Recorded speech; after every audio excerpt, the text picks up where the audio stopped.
So in this video, you'll learn how to rename a fingerprint on your Samsung Galaxy Tab S10 or S10 Ultra.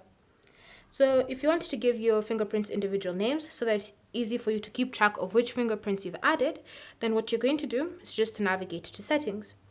Once you're in settings, you're then going to scroll and select the option lock screen. And then you're going to tap on screen lock and biometrics. Enter in the current PIN, password or pattern that you're using. And then from here, you're going to select fingerprints. Under fingerprints, you should see the fingerprint or fingerprints that you currently have registered. So the first step when it comes to renaming one is to simply select it. And then the keyboard should appear. So you're just going to type in the name of the fingerprint that you wish to give it. So say, for example, thumb. And then once you've typed in the name, you're going to just select save.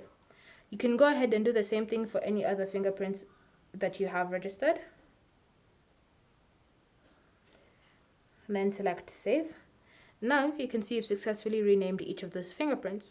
So if you ever want to add other fingerprints, you'll be able to tell which ones you can add as the others have already been added.